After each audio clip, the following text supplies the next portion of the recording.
今回は無限服部という無限に同じコンボを作れるデッキを紹介します。ワイルドカード不要で組めるデッキなので、ぜひ最後まで見てくれよな。このデッキは準備が必要なので、まずは鬼毛などのカードで時間稼ぎをします。キーカードを引くまでカット。キーカードが集まりました。左から服部、ジュジュソナ、グッドナイトベイビーの順に並べます。また、ハンドの一番左にエリザベスを配置します。そうしたらジュジュソナをリーダーにして、服部をコピーします。服部はエリザベスの効果を真似しているから、ジュジュソナが2回攻撃するわけだな。おまけにグッドナイトベイビーの効果で攻撃後ジュジュソナがデッキに戻ります。つまり、デッキに服部を4枚、ジュジュソナを1枚送ったということか。その通り、最後に服部3枚とジュジュソナ、エリザベスを集めます。早速集まったようだな。フィールドに服部を3枚並べて、ハンドを任意のカード、エリザベス、ジュジュソナの順に並べます。あとは右側の服部をリーダーにし続けるだけで、無限に同じコンボを作れます。ちょっと待ってくれ、一体どういう仕組みだ？まず、中央の服部はエリザベスの効果を真似しているので、全てのカードが2回攻撃します。そして右側の服部は、ジュジュソナの効果を真似しているので、服部を4枚デッキに送ります。1回のコンボで使う服部は3枚なので、これで無限に服部が増え続けるというわけです。なお、左側の服部については後で説明します。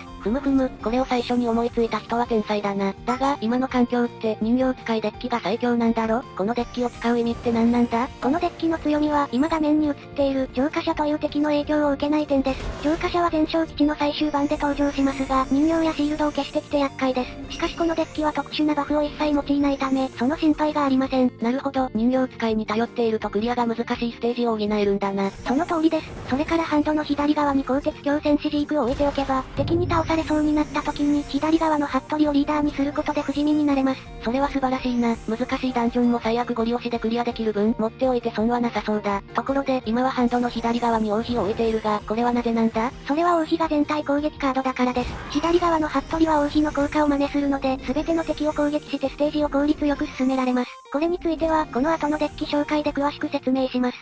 それではデッキを見ていきましょう。このデッキのキーカードは大きく4種類に分けられます。まず1種類目は、シスカードたちです。使い方については、さっきの戦闘パートで見た通りだな。実はエリザベスは、ディアーナ、ワイルドオスカーなどでも代用できるのですが、これらは準備に1ターン余計にかかるので、安定性の面で劣ります。エリザベスを持っていない人は使ってもいいかもしれないな。続いて2種類目のキーカードが、全体攻撃カードたちです。ステージを素早くクリアする上で、ハンドの左側に置くといいんだったな。そうです。ただし服部に真似させる都合上、スキル1がパッシブで全体攻撃である必要があります。現在実装されているカードで、この条件を満たすのは、今映している8枚しかありません。それから、手札が事故った時に備えて、複数枚入れておくことをお勧めします。何枚か入れておけば、必要なカードで手札がいっぱいの時に最悪捨てられるからな。続いて3種類目のキーカードが、防御系カードです。このデッキは準備が必要なので、その間敵に倒されないよう防御する必要があります。また、戦闘パートで触れたように、鋼鉄強戦士ジークはハンドの左側に置くことで不死身になれます。今回は採用してないが、グレートやヨハンナなんかも使っていいと思うぞ。そして4種類目のキーカードは、デッキ圧縮カードです。このゲームにおけるデッキ圧縮カードとは、ターン経過なしで捨てられるカードを指します。